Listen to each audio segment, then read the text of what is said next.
नमस्कार दोस्तों, स्वागत है आपका हमारी एक और नई वीडियो में। तो आज की इस वीडियो में हम चर्चा करने वाले हैं आपके बीएससी फर्स्ट ईयर के बॉटनी के फर्स्ट सेमेस्टर की फर्स्ट यूनिट एल्गी के बारे में।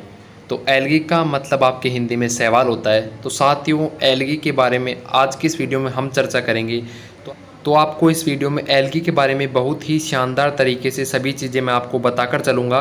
तो आप वीडियो को लास्ट तक ज़रूर देखें और आपको इसकी PDF कहाँ से मिलेगी वो चीज़ भी मैं आपको बताऊँगा। तो चलिए आज की क्लास को स्टार्ट करते हैं। तो आज की क्लास का टॉपिक रहने वाला है एल्गी। हिंदी में इसे शैवाल के नाम से भी जाना जाता है। तो एल्गी शब्द की उत्पत्ति है जो लैटिन भाषा के एल्गा शब्द से हुई है, जिसका सामान्य अर्थ होता है आपके समुद्री खरपतवार। तो आपसे पूछा जाएगा कि एल्गी शब्द कहाँ से लिया गया है, तो आपकी लैटिन भाषा का ये शब्द है, एल्गा से इसकी उत्पत्ति हुई है। जिसका आपका सामान्य अर्थ देखा जाए तो इसका समुद्री खरपतवार है जो इसका सामान्य अर्थ होता है। इसके बाद में हम अगर देख के चले तो आपके शैवालों के अध्ययन को हम एल्गोलॉजी या फाइकोलॉजी के नाम से जाना जाता है। इसे हम हिंदी में बात करें तो इसको शैवाल विज्ञान भी कहा जाता है। एग्जाम में आपको ये नहीं कहेगा कि शैवाल विज्ञान किसे कहते हैं, एग्जाम में सीधा आपको एक नंबर में पूछेगा कि एल्गोलॉजी या फाइकोलॉजी किसे कहा जाता है। तो आपको एक सिंपल सी डेफिनेशन देनी है कि शैवालों के अध्ययन को हम एल्गोलॉजी या फाइकोलॉजी कहते हैं। इसके बाद में आपको ये दो चीज़ें याद रखनी है आपको दोस्तों, फादर ऑफ फाइकोलॉजी किसे कहा जाता है और फादर ऑफ इंडियन फाइकोलॉजी किसे कहा जाता है। तो फादर ऑफ फाइकोलॉजी तो आपके F.E. फिशर को कहा जाता है और फादर ऑफ इंडियन फाइकोलॉजी आपको M.O.P. अयंगर जी को कहा जाता है। इसके बाद में आपका जो टॉपिक दिया हुआ है इसके अंदर वो है आपके शैवालों के सामान्य लक्षण। तो शैवालों के सामान्य लक्षण के अंदर आप एक नंबर पे हम देखेंगे इनके हैबिट एंड हैबिटेट। तो शैवाल है जो आपके जलीय जीव होते हैं, जैसा कि आप सभी को पता है, जो मुख्यतः आपके तालाबों, झीलों व नम चट्टानों में पाए जाते हैं। आवास के आधार पर जो आपके शैवालों को 3 भागों में डिवाइड किया गया है।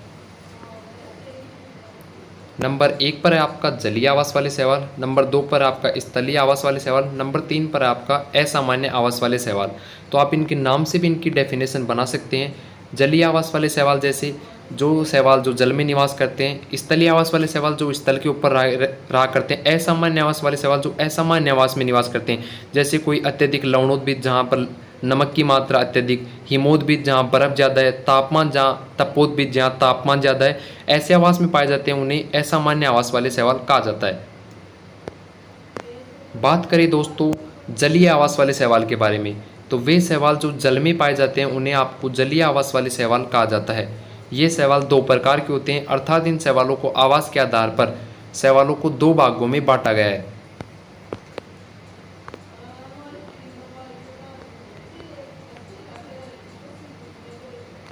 नंबर 1 पर है आपका स्वच्छ जलीय शैवाल।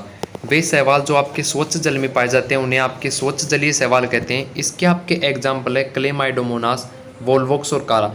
तो साथियों, मैं आपको एक बात बता दूं कि आपको ये एग्जाम्पल 1 या 2 एग्जाम्पल आपको ज़रूर याद रखने हैं, क्योंकि एग्जामिनर के ऊपर आपकी डेफिनेशन से ज़्यादा आपके एग्जाम्पल का प्रभाव या इम्पैक्ट पड़ेगा दोस्तों। तो जिसने भी एग्जाम्पल 1 या 2 एग्जाम्पल तो आपको याद रखनी है, कम से कम 1 एग्जाम्पल तो आपको याद रख के चलना ही है, क्योंकि वह एग्जाम्पल को देखकर आपके नंबर सीधे सीधे ज़्यादा देगा दोस्तों, क्योंकि उसको पता है कि इसने एग्जाम्पल को भी याद कर रखा है कि इसके अंदर कौन सा एग्जाम्पल आता है। तो दोस्तों स्वच्छ जलीय शैवाल के अंदर आपके एग्जाम्पल हो जाएंगे क्लेमाइडोमोनास, वोल्वोक्स और कारा। इनमें से आपके कुछ शैवाल है जो स्थिर स्वच्छ जल में भी पाए जाते हैं। तो आपका स्थिर स्वच्छ जल क्या हो जाएगा कि जो जल बहता नहीं है उसे आपका स्थिर स्वच्छ जल, जो साफ जल है उसे स्थिर स्वच्छ जल कहा जाता है। इसके भी आपके एग्जाम्पल हो जाएंगे वोल्वोक्स और कारा। कुछ शैवाल है जो आपके परवाही स्वच्छ जल में पाए जाते हैं कि जो जल बहता है उसे परवाही जल कहते हैं और स्वच्छ जल जो साफ है तो उसे परवाही स्वच्छ जल कहते हैं। तो इसका आपका एग्जाम्पल हो जाएगा यूलोथ्रिक्स। ये दोस्तों मेरा आपका वादा है कि आपको बीएससी फर्स्ट ईयर का कंप्लीट सिलेबस हमारे चैनल पर आपको देखने को मिलेगा। तो चैनल को सब्सक्राइब करेंगे। अगर आपको ये आज की वीडियो पसंद आती है तो वीडियो को लाइक करेंगे। साथ ही आपके जो भी फ्रेंड बीएससी फर्स्ट ईयर में उन तक आप ये वीडियो शेयर ज़रूर करेंगे दोस्तों। नंबर 2 पर बात करें तो आपके नंबर 2 पर है समुद्र जलीय शैवाल। वे शैवाल जो समुद्र जल में पाए जाते हैं उन्हें आपके समुद्र जलीय शैवाल कहते हैं। इसका आपका एग्जाम्पल हो जाएगा एक्टोकॉर्पस। वीडियो को लाइक करेंगे।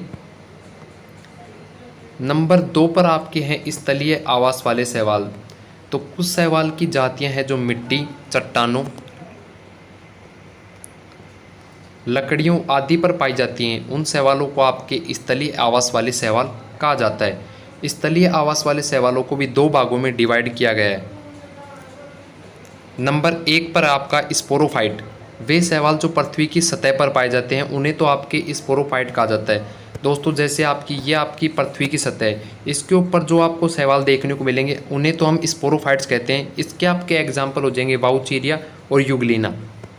नंबर 2 पर है आपके इसके कायरोफाइट्स। वे शैवाल जो पृथ्वी की सतह के नीचे पाए जाते हैं दोस्तों, तो उन्हें हम कायरोफाइट्स कहते हैं। इसके आपके एग्जाम्पल हो जाएंगे एनाबीना और नॉन स्टॉक, इसके आपके एग्जाम्पल हो जाएंगे। नंबर 3 पर जैसा हमने नंबर 3 पर आपके यहाँ असामान्य आवास वाले शैवाल, जैसा कि हमने इन्हें शुरू में 3 भागों में विभाजित किया था, आपके जलीय आवास वाले शैवाल, स्थलीय आवास वाले शैवाल और आपके असामान्य आवास वाले शैवाल। तो नंबर 3 पर आपका असामान्य आवास वाले शैवाल। वे शैवाल जो सामान्य आवासों में नहीं पाए जाते हैं उन्हें आपके असामान्य आवास वाले शैवाल कहा जाता है।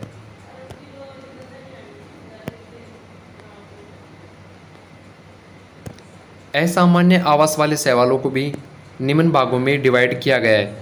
नंबर 1 पर आपका लवणोद्भिद शैवाल या आपको होलोफाइटिक एल्गी भी इसे कहा जाता है।